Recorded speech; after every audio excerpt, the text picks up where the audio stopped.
Hello दोस्तों, शिक्षण कला और अन्य दक्षता का जो हम लोग सीरीज चला रहे हैं स्टेट के लिए, बिहार स्टेट के लिए जो 14 तारीख से एग्जाम होने वाला है, उसका 13/9/2023 का जो शिफ्ट हुआ था प्रीवियस ईयर में, वो क्वेश्चन हम लोग देखेंगे।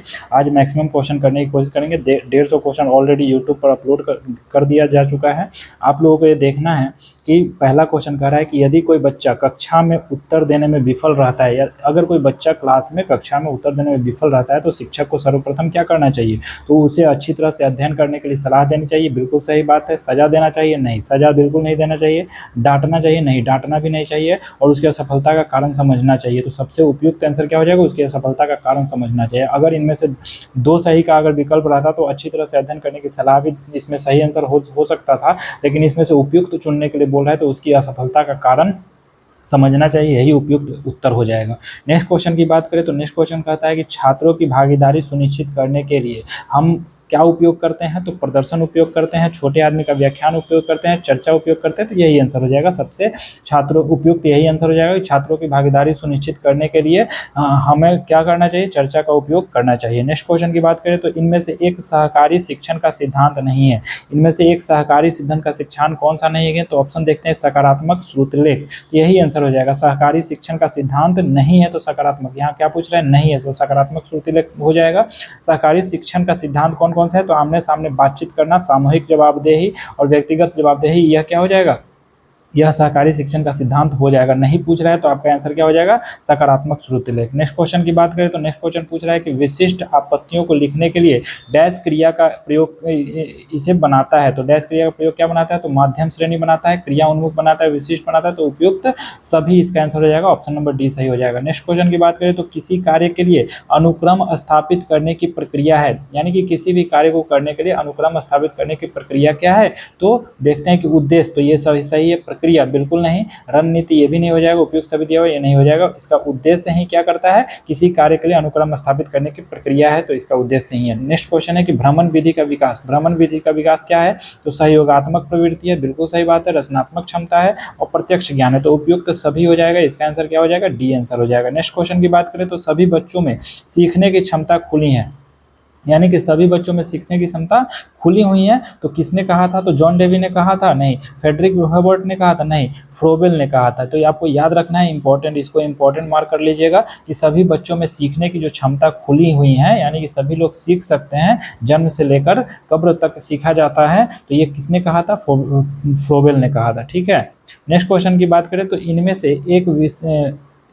से एक शिक्षण की त्रिध्रुवीय प्रक्रिया का केंद्र बिंदु नहीं है। या क्या पूछ रहा है? बिल्कुल इस पर ध्यान दीजिएगा कि इसमें नहीं पूछा गया, यानी कि जो भी इनमें से पूछ रहा है कि शिक्षण की त्रिध्रुवीय, तीन ध्रुवीय विधियां हैं, उनमें से प्रक्रिया का केंद्र बिंदु नहीं है। तो केंद्र बिंदु कौन सा नहीं है? तो शिक्षक जो है केंद्र बिंदु नहीं होता है। शिक्षण विधियां केंद्र बिंदु होती है, छात्र केंद्र बिंदु होते हैं, सामग्री होती है, शिक्षक केंद्र बिंदु नहीं होते हैं। शिक्षण विधियां शिक्षण की ध्रुवीय प्रक्रिया का केंद्र बिंदु नहीं है। सॉरी, शिक्षक तो केंद्र बिंदु होता ही है, सामग्री तो होता ही है, छात्र होता है, शिक्षण यहाँ ये छुपा हुआ था ऑप्शन ए, यानी कि ऑप्शन ए आंसर हो जाएगा। शिक्षण विधियाँ केंद्र बिंदु नहीं होता है, आपको याद रखना है। देखिए ट्रायंगल आपको याद रखना है कि जो केंद्र बिंदु होता है शिक्षण का, वो कौन कौन सा होता है? तो सबसे पहले तो शिक्षक ही होता है, फिर छात्र होते हैं और सामग्री होता है। तो सबसे पहले नंबर पर हम छात्र रखेंगे, सेकंड नंबर पर शिक्षक रखेंगे और थर्ड नंबर पर सामग्री रखेंगे। तो सामग्री, शिक्षक और छात्र, ये तीनों आपका ऑप्शन सही हो जाएगा। और नहीं पूछ रहा है तो शिक्षण विधियाँ नहीं हो जाएंगी। नेक्स्ट क्वेश्चन की बात करें, किसी पाठ को पढ़ाने के लिए शिक्षक द्वारा बनाई गई योजना कहलाती है। तो किसी पाठ को पढ़ाने के लिए सबसे पहले शिक्षण को, आप लोग बीएड किए होइएगा तो आप लोगों से क्या बनवाया गया होगा? लेसन प्लान बनवाया गया रहा होगा। लेसन प्लान, उसी को हम लोग क्या कहते हैं? पाठ्य योजना। तो ऑप्शन क्या है? बी आंसर हो जाएगा। पाठ्य योजना बनानी पड़ती है किसी भी पाठ को पढ़ाने के लिए, शिक्षक के द्वारा बनाई जाती है। नेक्स्ट क्वेश्चन की बात करें, 10वां क्वेश्चन है कि शैली प्रतिविधि और खेल का सबसे महत्वपूर्ण योगदान था।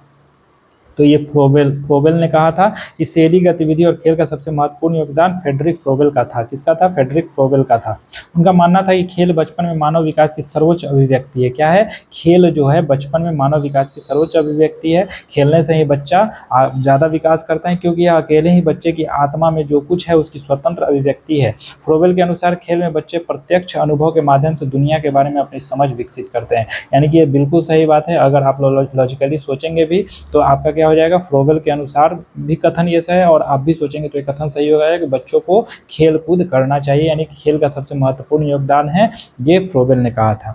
नेक्स्ट क्वेश्चन है कि प्रारंभिक बचपन में विकास और डैश और सोच डैश होती है, जबकि मध्य बचपन में विकास डैश और सोच है। तो ऑप्शन में क्या दिया हुआ है, ऑप्शन के साथ चलेंगे तो इसमें दिया हुआ है कि पहला ऑप्शन है कि धीमा, तार्किक, स्थिर, और जैसे ही धीमा आ गया तो इसमें धीमा तो सही है, ठीक है, कुछ हद तक ठीक है। फिर तार्किक आ गया, स्थिर आ गया, तार्किक वार्किक नहीं हो जाएगा। इसमें देखते हैं सबसे पहले क्या कह रहा है, तो प्रारंभिक बचपन में विकास धीमा और सोच कैसी होती है, तो ऑप्शन में देखते हैं सोच कैसी होती है, तो कुछ हद तक अहं केंद्रित होती है, अहं केंद्रित होती है, तार्किक नहीं होती है, सोच तार्किक नहीं होती है। ऑप्शन तार्किक वाला गलत हो जाएगा, इसी दोनों में से सही आंसर हो जाएगा। तो अभी देखते हैं आगे और क्या कह रहा है, सोच तार्किक नहीं होती है, अहं केंद्रित होती है, और जबकि मध्य बचपन में विकास क्या होता है, तो मध्य बचपन में विकास स्थिर होता है, या तो मध्य बचपन में तो विकास स्थिर होता है और लास्ट में तार्किक हो जाता है। ये धीमा लिखा हुआ है, नहीं धीमा नहीं होगा, ऑप्शन बी आंसर हो जाएगा इसका सही आंसर।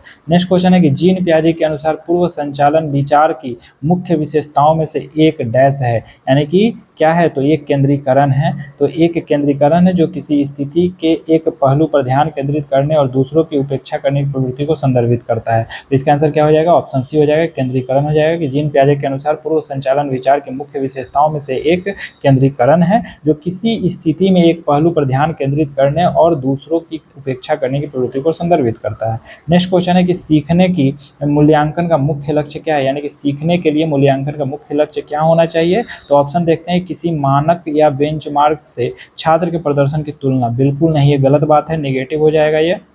ऐसे छात्रों की पहचान करना जिसे धीमी गति से सीखने वालों के रूप में वर्गीकृत किया जा सकता है, ये भी निगेटिव है, ठीक है। छात्र के प्रदर्शन का मूल्यांकन करना और ग्रेड प्रदान करना, ये भी गलत बात है। और छात्रों को फीडबैक प्रदान करना जिसका उपयोग उनकी शिक्षा को बेहतर बनाने के लिए किया जाए, बिल्कुल सही बात है। शिक्षण को सीखने के लिए मूल्यांकन का मुख्य लक्ष्य क्या होना चाहिए, उनको फीडबैक प्रदान करना चाहिए कि उनकी शिक्षा में बेहतरी के लिए क्या किया जा सके। नेक्स्ट क्वेश्चन की बात करें तो नेक्स्ट क्वेश्चन है कि नैदानिक मूल्यांकन सुनिश्चित करता है, यानी कि नैदानिक मूल्यांकन क्या सुनिश्चित करता है, तो पहला ऑप्शन करता है कि निर्देशों के दौरान सीखने की प्रगति और विफलताएं, बिल्कुल गलत बात। अंत में निर्देशों की उपलब्धियों की डिग्री, नहीं, डिग्री के लिए हम लोग नहीं पढ़ाई करते हैं। निर्देशों के शुरुआत में छात्रों का प्रदर्शन, निर्देशों के शुरुआत में छात्रों के प्रदर्शन कोई मायने नहीं रखता है। निर्देशों के दौरान लगातार सीखने की समस्याओं का कारण और उपचार, यही सही आंसर हो जाएगा, डी ऑप्शन सही हो जाएगा। नेक्स्ट क्वेश्चन की बात करें तो शिक्षण सहायक सामग्री के बारे में निम्नलिखित में से कौन सा कथन सही है, यानी कि शिक्षण सहायक सामग्री जो उपयोग होता है उसके बारे में निम्न में से कौन सा कथन सही है, तो एक पहला ऑप्शन है वे छात्रों को बेहतर सीखने में मदद करते हैं,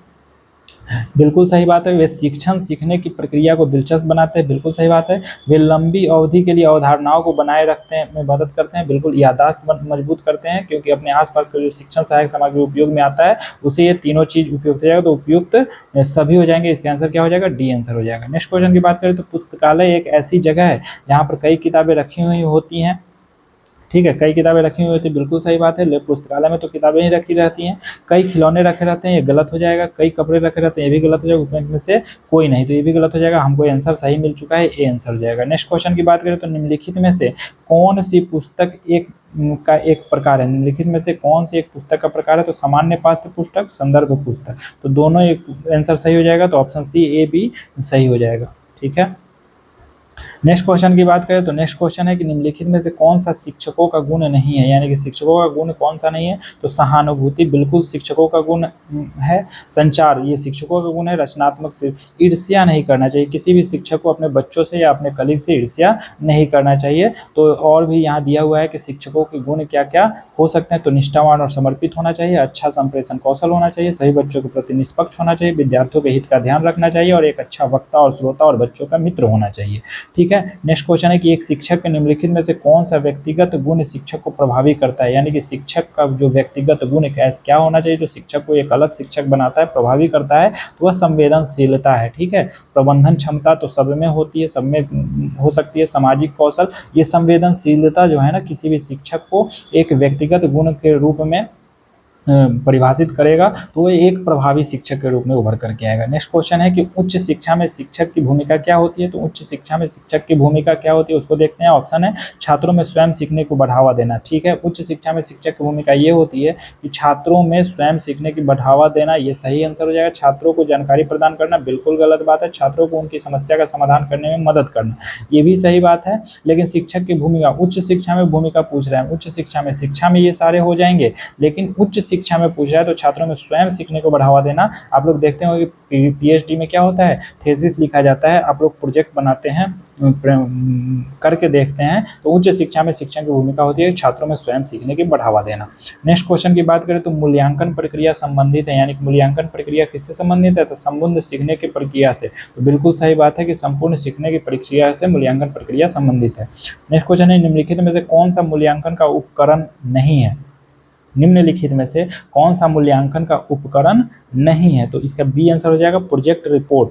यानी कि प्रोजेक्ट रिपोर्ट जो है वो मूल्यांकन का उपकरण नहीं है, बल्कि रेटिंग स्केल्स मूल्यांकन का उपकरण है। जांच सूची और संचयी रिकॉर्ड मूल्यांकन का उपकरण है। नेक्स्ट क्वेश्चन बात करें, पोर्टफोलियो एक उदाहरण है। तो पोर्टफोलियो किसका उदाहरण है, ऑप्शन देखते हैं। समय की अवधि में छात्र के कार्यों का संग्रह, यही आंसर हो जाएगा कि समय की अवधि में छात्रों के कार्यों का संग्रह क्या कहलाता है, पोर्टफोलियो एक उपकरण कहलाता है। समय की अवधि में छात्र के अंकों का संग्रह नहीं, ये अंक पत्र कहलाते हैं। समय की अवधि में छात्र के ग्रेड, ये नहीं, मूल्यांकन कहलाता है। ये पोर्टफोलियो एक क्या होता है, समय की अवधि में छात्र के कार्यों का संग्रह होता है।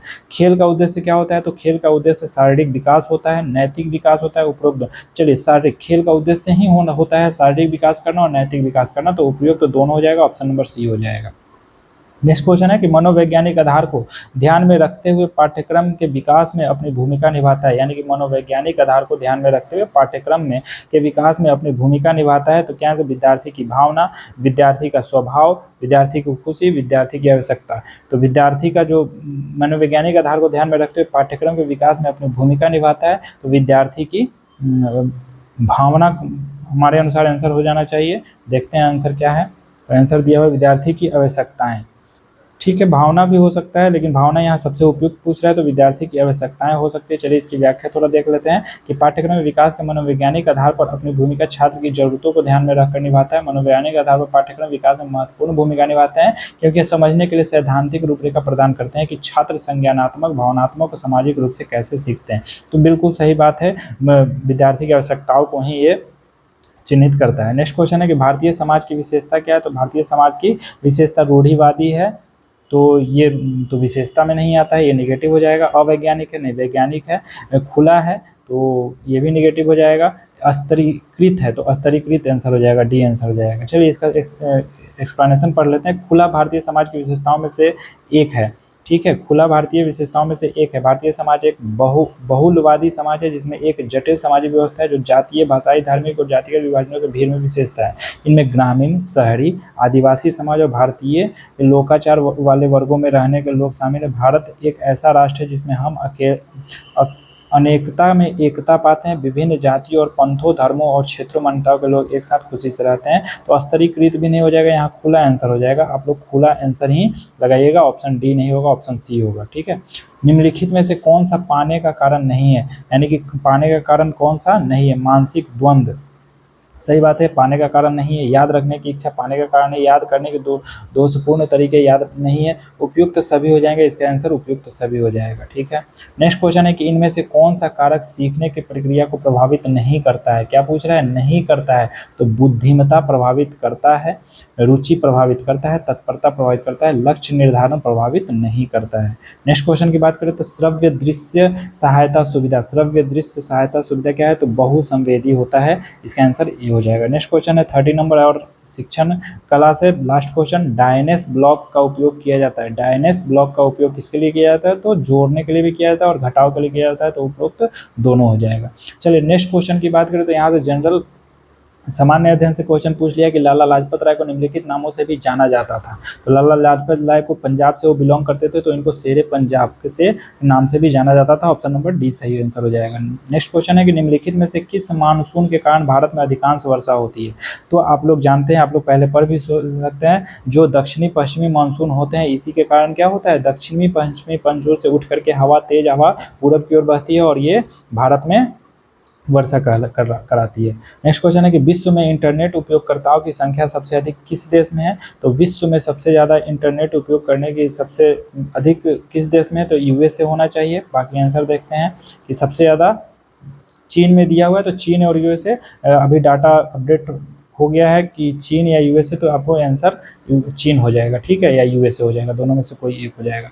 नेक्स्ट क्वेश्चन है कि बिहार में किसके नेतृत्व में सर्वदलीय दल ने साइमन कमीशन का बहिष्कार किया था? तो किसके, बिहार की बात करें, भारत का पूछेगा तो अलग आंसर हो जाएगा, बिहार का पूछेगा तो बिहार में किसके नेतृत्व में सर्वदलीय दल के साइमन कमीशन का बहिष्कार किया था? तो अनुग्रह नारायण सिंह। एन कॉलेज के, उनके नाम पर एन कॉलेज पटना में है, और अनुग्रह नारायण सिंह ही थे जिनके नेतृत्व में सर्वदलीय दल का साइमन कमीशन का बहिष्कार किया गया था, और ये 1928 में हुआ था, ये आपको याद रखना है। चलिए नेक्स्ट क्वेश्चन है कि सीईआरटी सर्ट की हालिया अधिसूचना के अनुसार साइबर घटनाओं का पता चलने के बाद रिपोर्ट करने की समस्या सीमा क्या है? तो ये करंट का क्वेश्चन हो जाता है, इसको आपको याद नहीं रखना है, लेकिन इसको आपको याद रख लीजिए कि डी ऑप्शन आंसर हो जाएगा 6 घंटा, लेकिन आपको इसको याद नहीं रखना है।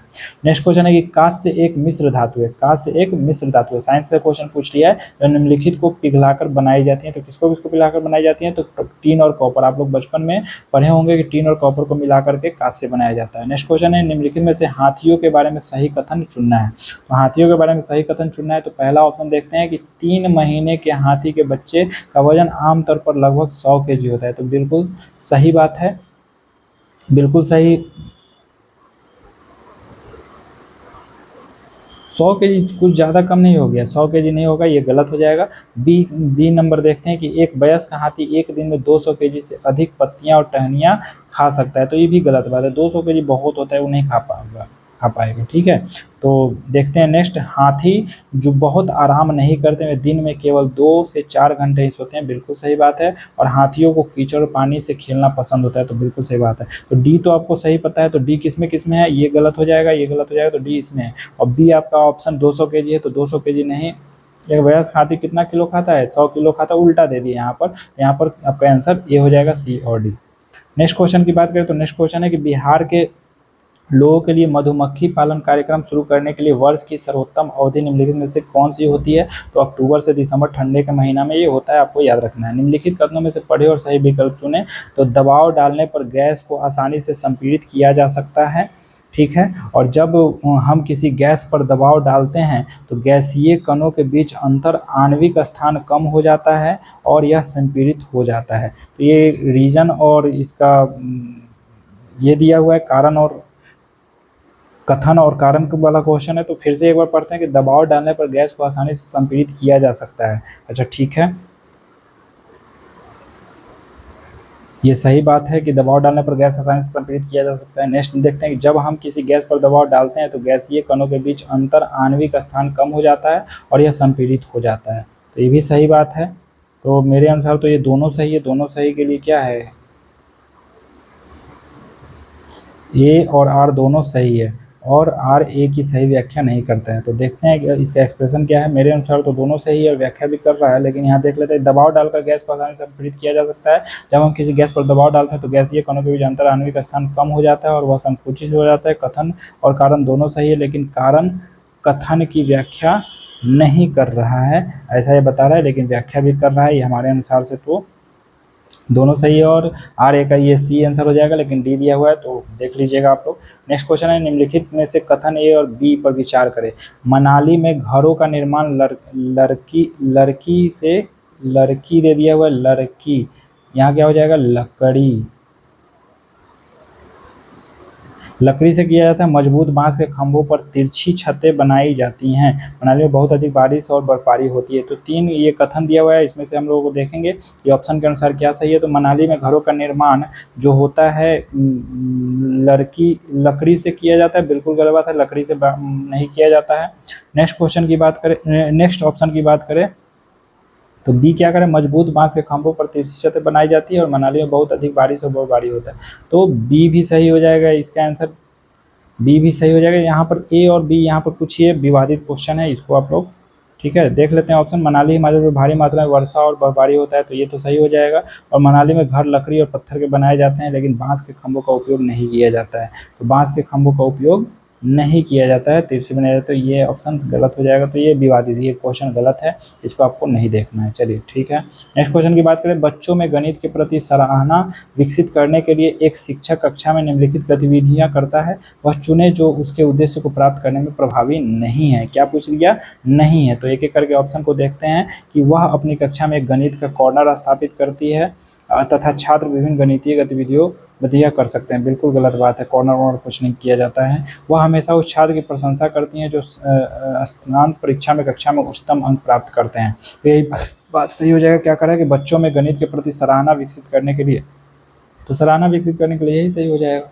नेक्स्ट क्वेश्चन है कि गणित की प्रकृति के बारे में निम्नलिखित में से कौन सा कथन सबसे उपयुक्त है? गणित की प्रकृति तो पहला ऑप्शन है कि यह बच्चे को रचनात्मक बनने में मदद करता है, तो यह बच्चे को रचनात्मक बनने में मदद करता है, बिल्कुल सही बात है। यह बच्चे की कल्पना को विकसित करने में मदद करता है, बिल्कुल सही बात है। यह निगमनात्मक तर्क पर आधारित है, ये भी बिल्कुल सही बात है। यह सदैव अभिसारी होता है, नहीं, ये गलत हो जाएगा। तो ऑप्शन देख लीजिए कि डी किसमें नहीं है, तो डी किसमें नहीं है, इसमें नहीं है। तो ये ऑप्शन ए बी सी तीनों सही हो जाएगा। ठीक है, नेक्स्ट क्वेश्चन की बात करें। निम्नलिखित में किसने गणितीय खगोल विज्ञान के क्षेत्र में कार्य किया? तो किसने गणित, तो आर्यभट्ट का नाम आपने सुना होगा कि आर्यभट्ट जो थे गणितीय खगोल विज्ञान के क्षेत्र में कार्य किया था। नेक्स्ट क्वेश्चन की बात करें तो एक सब्जी विक्रेता 60 रुपए किलोग्राम पालक बेच रहा था। एक सब्जी विक्रेता जो था 60 रुपए पालक बेच रहा था। सोनू ने 350 ग्राम पालक खरीदा, यानी कि अगर किलोग्राम में है तो 10 रुपये 100 ग्राम हो जाएगा, 10 रुपये 100 ग्राम हो जाएगा। तो सोनू कितना खरीदता है? 350, 10 रुपये और 5 रुपये 50 ग्राम हो जाएगा, तो 30 5 35 रुपये पालक खरीदा, जिसके लिए सब्जी विक्रेता सोनू से 21 रुपये यानी कि 6 6 6 और 3 रुपये लिए। सब्जी विक्रेता द्वारा उपयोग किए गए गणितीय कौशल के संबंध में निम्नलिखित में से कौन सा कथन सत्य है? अब सोनू, देखिए यहाँ पर 60 रुपये है तो कितना, 100 ग्राम का कितना हो जाएगा? 100 ग्राम का दाम कितना हो जाएगा? 6, और 300 लिया तो 6 6 6 प्लस 3। तो ये सब्जी पूछ रहा है कि गणितीय कौशल संबंधित है, तो यह गणितीय कौशल अस्पष्ट है, बिल्कुल गलत बात है। गणितीय कौशल यह स्पष्ट तो है, ऐसा ही है, गणितीय कौशल अस्पष्ट है। यह संबंधित कौन सा कथन सत्य पूछ रहा है? अच्छा, सत्य पूछ रहा है तो सत्य देखते हैं। यह कौशल कक्षा में गणितीय समस्याओं को हल करने के लिए उपयुक्त नहीं है, बिल्कुल उपयुक्त नहीं है। ऐसे कौशल गणितीय समस्याओं को हल करने के लिए वैकल्पिक तरीकों को विकसित करने में सहायक होते हैं, तो बिल्कुल सही बात है, सी आंसर हो जाएगा, केवल सी हो जाएगा। तो ऑप्शन नंबर ए सही हो जाएगा। नेक्स्ट क्वेश्चन है, निम्नलिखित में से कौन सा कथन सही नहीं है? यानी कि निम्नलिखित में से कौन सा कथन सही नहीं है? तो छात्रों की त्रुटियों को नज़रअंदाज किया जाना चाहिए क्योंकि गलतियां इंगित करने से वे हतोत्साहित होंगे। ठीक है, तो कौन सा कथन सही नहीं पूछ रहा है? तो सही नहीं, ये तो हमको यही लग रहा है सही नहीं। आगे पढ़ते हैं। छात्रों की त्रुटियां उनकी विचार प्रक्रिया के बारे में जानकारी देते हैं, तो ये तो सही है। गणित में त्रुटियां सीखने का हिस्सा है, सही है। गणित में त्रुटियां शिक्षकों को अपने पाठ की योजना बनाने में मदद करती हैं, तो ये भी सही है। ये गलत लग रहा है तो ये आंसर गलत हो जाएगा, ए आंसर। ठीक है, नेक्स्ट क्वेश्चन पूछा है कि सोमवार अप्रैल है तो शुक्रवार किससे संबंधित है? तो जिस प्रकार सोमवार के बाद चौथा दिन शुक्रवार होता है, तो उसी तरह से देखिए चौथा दिन शुक्रवार होता है तो महीने को भी उसके आगे चौथा कर लेंगे, यानी कि मंगल बुध विफे शुक्र। तो अप्रैल मई जून जुलाई अगस्त, तो अगस्त आंसर हो जाएगा, तो अगस्त इसका आंसर हो जाएगा सी। नेक्स्ट क्वेश्चन की बात करें, वह शब्द चुने जो समूह के अन्य शब्दों से सबसे कम मिलता जुलता है।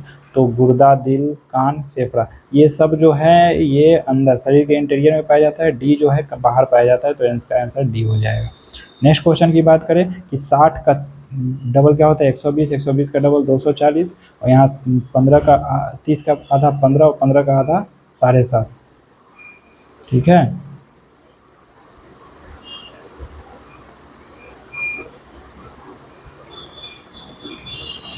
तो 7.5 ऑप्शन यहाँ पर ये गलत दिया हुआ है। यहाँ पर क्या देना चाहिए? 7.5 देना चाहिए, नहीं तो 7 सही 1/2 देना चाहिए, तो ये आंसर हो जाएगा, ऑप्शन नंबर डी सही होगा। ठीक है, नेक्स्ट क्वेश्चन की बात करें, एक निश्चित कोड में यदि बैड को YZW लिखा जाता है, यानी कि उल्टा कर रहा है, यानी कि बी का अपोजिट में जा रहा है, ठीक है, तो लिखा जाता है, तो देखिएगा उल्टा है, तो सेड को उल्टा लिख रहा है, तो एल का उल्टा क्या होता है? एल का उल्टा होता है ओ से शुरू हो रहा है, सभी ओ से शुरू। आई का उल्टा क्या होता है? तो आर किस में है? यहाँ है, तो ये गलत हो जाएगा, ए नहीं तो डी होगा आंसर। देखते हैं आगे, एफ का उल्टा क्या होता है? यू, यू किस में है? इसमें है, तो ये आंसर ए हो जाएगा, अपोजिट बोल रहा है। तो अपोजिट आपको अल्फ़ाबेट का याद रखना है। रीजनिंग का क्वेश्चन है। सीता की ओर इशारा करते हुए निखिल, सीता की ओर इशारा करते हुए निखिल बोलता है, यानी कि निखिल अगर सीता की ओर इशारा करते हुए बोलता है, सीता की ओर इशारा करते हुए निखिल ने कहा, अगर मान के चले कि निखिल इशारा करता है किसके ओर, सीता की ओर, और मैं उसकी माँ के बेटे का इकलौता बेटा हूँ, बेटे का इकलौता बेटा हूँ, तो सीता निखिल से किस प्रकार संबंधित है। तो बोल रहा है कि इसको समझिएगा, सीता की ओर इशारा करते हुए, यानी कि सीता की ओर इशारा करते हुए निखिल ने कहा, मैं उसकी माँ के बेटे, उसकी माँ यानी कि सीता की माँ का बेटा, ठीक है, सीता की माँ का बेटा, इकलौता बेटा हूँ। तो सीता निखिल से किस प्रकार संबंधित है, बुआ हो जाएगी, ठीक है। तो आंट इसमें आंसर हो जाएगा, बुआ को आंट भी कहते हैं, तो बुआ हो जाएगी, ठीक है। चलिए 50 क्वेश्चन हम लोगों ने आज फिर से डिस्कस किया। आज थोड़ा सा लंबा वीडियो बना, ज़्यादा डिस्कशन, ज़्यादा क्वेश्चन थोड़ा सा ये टफ लगा, तो चलिए कोई बात नहीं। आपको वीडियो कैसा लगा है कमेंट बॉक्स में ज़रूर दें, और सारे क्वेश्चन को देख लीजिएगा। चलिए अभी 200 क्वेश्चन कंप्लीट हुए, लगभग 4 क्लास में 200 क्वेश्चन कंप्लीट हुए। जैसा कि हमने वादा किया है कि 1000 क्वेश्चन, तो अभी 800 क्वेश्चन और कराने बाकी हैं, तो 200 क्वेश्चन कंप्लीट होता है आज आपका। इसको बार बार देखिए, रिवाइज कीजिए। वीडियो कैसा लगा कमेंट बॉक्स में ज़रूर बताइए। लाइक शेयर सब्सक्राइब जरूर कर दीजिएगा चैनल को। अपना प्यार देने के लिए धन्यवाद।